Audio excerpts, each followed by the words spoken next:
Ladies and gentlemen, we are starting a save at Umeå IK, and we are starting in the second tier of the women's Swedish game. So, you're going to be wondering, why have I chosen to take over this team? Well, this will tell you all you need to know. This one page, club history.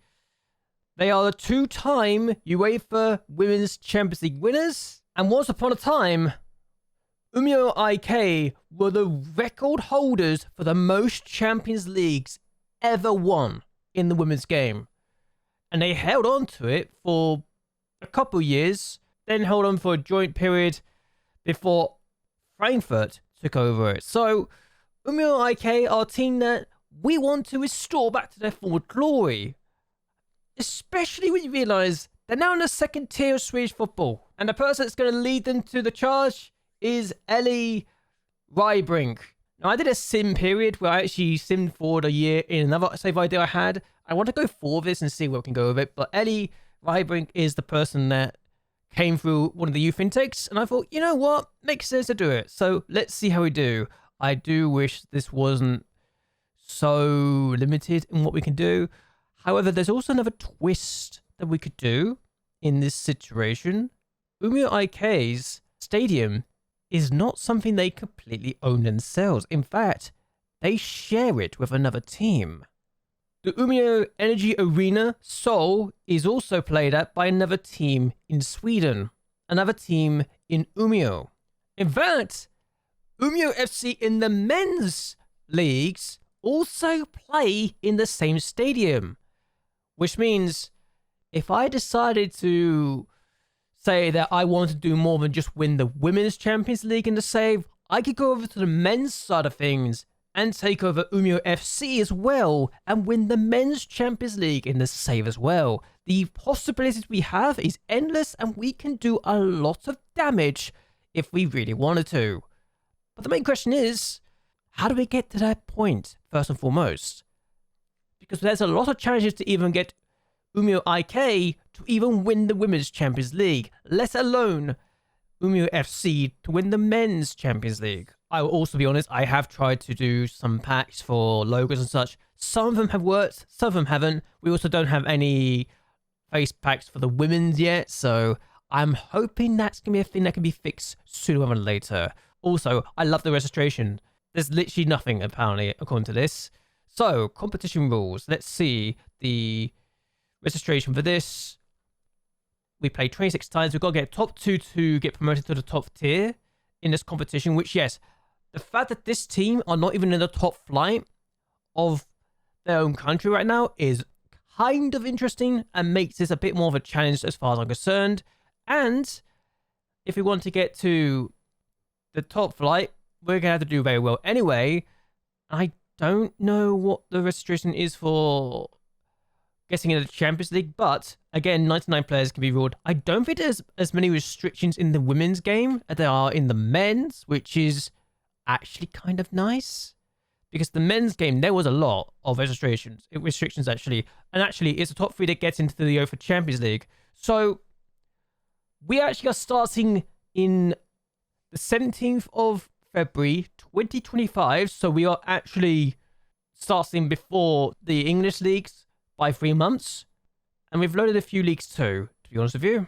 So, we have loaded the men's and women's leagues of Denmark, England, the men's of Finland, the men's and women's in France, and the men's and women's in Germany, men's and women's in Italy, Latvia's men's, Lithuania men's, Norway's men's, Portugal's men's, the men's and women's in Spain, the men's and women's in Sweden, and the men's in the Netherlands. The reasons I've done it for all of those is because I went over what was recommended for Sweden as a whole, and we've gone for that.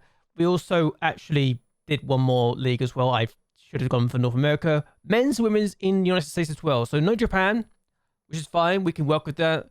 But the main goal for this particular stuff is to actually win the Champions League with the women's side of things with our current team. And I'm looking at the supporter profile. This is a small situation. Apparently, there's a lot of injuries so far. So let's actually go over the squad first and foremost. I don't see any injuries. Okay, I lied. There's 3. 3 to 4 months, 5 to 6 months, 8 to 6 months ACL. She's also young. Okay, that's a young player with a back. They're all young, those players. They've got injuries. Also, look how young this squad is. The oldest player is 28. I think the average age is 21. I'm not sure what I can really expect at this point in time and where I need to improve, but this is a young team. So we can do a lot of damage and have a lot of fun with this, I think. The youth setup is also quite good. We've also got some players in the youth team as well, so let's go over that. Okay, a lot of young talent here. 2-star, 5-star potential. Really good to see. We are going to get face backs sooner rather than later, but if we look at the facilities of this team, in fact, we got 221 days for the youth intake to arrive. That's also one of the reasons I started as early as I did, is because I don't think they arrived if you started earlier. So that's another thing to consider into this situation. But the supporter profile, they want us to finish above Team TGFF in the league. They want us to reach the playoffs and strive to make progress on and off the pitch. So we don't even need to get promoted this season to please the fans. The board are much more forgiving. They only want a top half finish, which is kind of interesting to say the least. I'm actually going to negotiate this and say, here and this, blah, blah, blah. They want us to work with the Rage Budget of Actional, 5-year plan. They want us to get top half finish, reach the last stage of the Swedish Cup. I don't know what to expect for that. Then they want us to win promotion to the top flight the second year, build a promotion for the next few years. That's fine. I don't mind that. Let's end up meeting. And now, the tactics introduction. We're going to go over this quickly. I will do this off camera. Actually, I won't do this off camera because they actually want me to go for either a wing play. I want to see what they're looking at formation-wise. 4-3-3, 4-2-3-1. Actually, kind of ironic. I was going to go for that anyway. A 4-3-3 again. So 4-3-3 is the way to go, it looks like. And part the bus as well. Is that a 4-3-3? 3-4-3 and a 4-3-3. Okay. I'm going to do that, I think. I got an idea what I want to do. So this is going to be the formation I'll be working with initially, and for most part will be my main first team plans in terms of the starting formation. I don't know what transfer budget I do have at all, so I'm going to have to go with that and see if I need to tinker that a little bit to my liking. So I'm looking at the transfer budgets, and I actually hadn't realized we had 1.5k to work with the transfer budget and a wage budget of 329 available to work for. So that's interesting. I don't really expect to make a huge difference, if I'm honest with you, and what I'm going to be wanting to tinker with, but it is interesting. The transfer window is also open for another 39 days. Apparently, and this seems like a thing that they are going to talk about a lot, look at the squad planner. We are lacking in depth in centre-back, and I can see why. Have we only really got 2 centre-backs? Great to bring in some... Apparently got a lot of fullbacks, but not a lot of centre-backs. That's a little alarming. Okay, we need to potentially tinker this a little bit to our liking. Cool, good to know.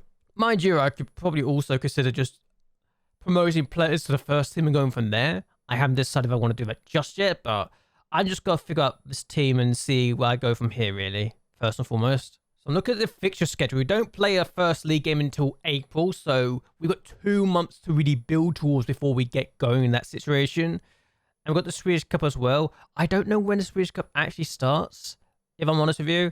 So I'm not going to expect a lot from this at all. And who knows, maybe by the time we get further forward, we'll have more stuff to work with. I don't know yet, but it'll be interesting to figure out, especially if we want to figure out other ideas going forward here. Also, homegrown registration. We've got so many homegrown players, it's ridiculous. But also, the fact we've got 99 players to work with is really nice. I love this a lot.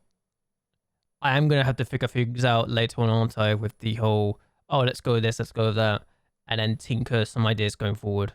That being said, we are going to tinker a few things. AKA, I'm going to tinker the friendlies. You are going to take over them and go from there. We don't have anyone providing scouting opposition reports, though. That's an interesting situation. Apparently, nobody can actually do that. Does that mean we did get scouts? That's a hell of a way to find out, by the way, that I don't have any scouts. If that is the case. Hold on. Is that the case?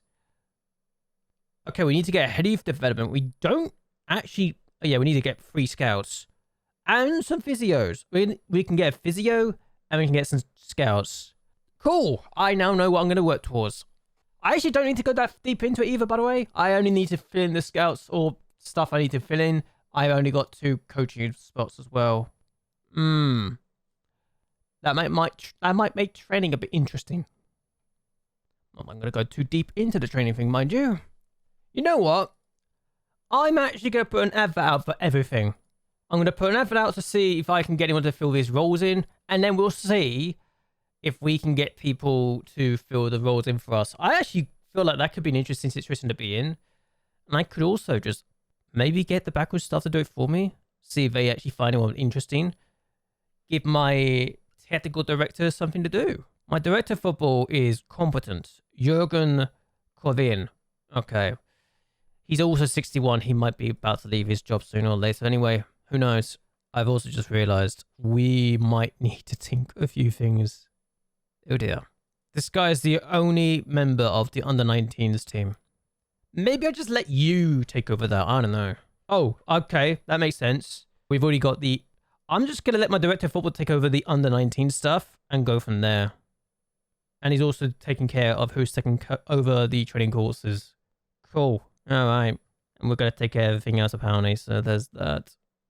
And we're in charge of renewing those stuff. Actually, I'll let you take care of the under-19 stuff generally. So that would be interesting to take care of that. But I'll take care of the main first team stuff. So that should be good. Especially if we're going to need some scouts. I think that is important. Let's actually double check everything we need to do here. Because I do want to be in control of the transfers. We are in control of that. Good, good, good. We are going to take control of the media. Training. Do I delegate my training stuff? I actually don't know. I might do that. I don't know. Besides opposition instructions, I am just going to take care of the selection and go from there. Match day stuff. My assistant is going to take charge of the friendlies and all that stuff as well. Set piece stuff. We'll take care of that later. Alright, cool.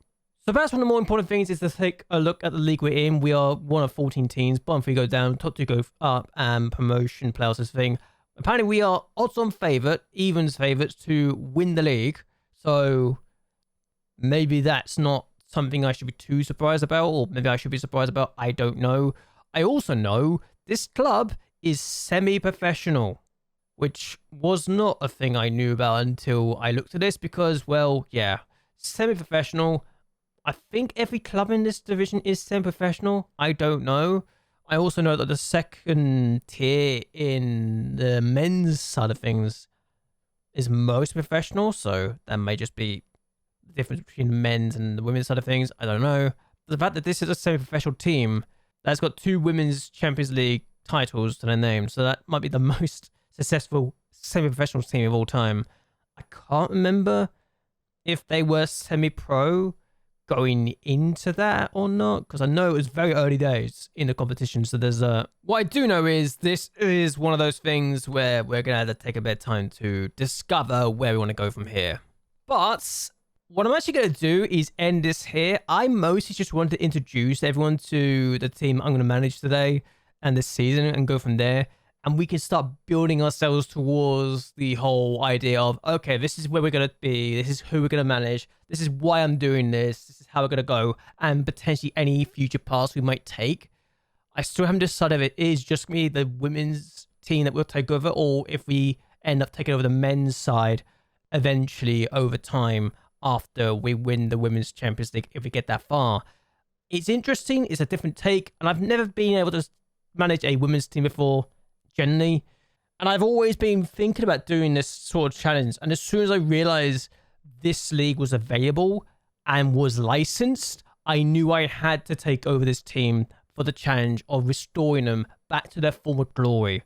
What I didn't know until literally the other day was that they ground shared with the men's team, who are also in the second tier of Swedish football, and that could also just add to the challenge of the whole thing. But anyway, let me know what you think of the idea down below. Let me know what you think of the challenge I'm undertaking, and let me know what you think we should achieve in our first year. And let me know, just generally, how excited you are. And actually, just let me know, what team are you managing in FM26? Are you going for a challenge? Are you going for a short-term save to get used to the game because you didn't try the beta? or are you trying something else? I want to hear your thoughts and opinions and all of your ideas down below. But anyway, until next time, goodbye and well, good night.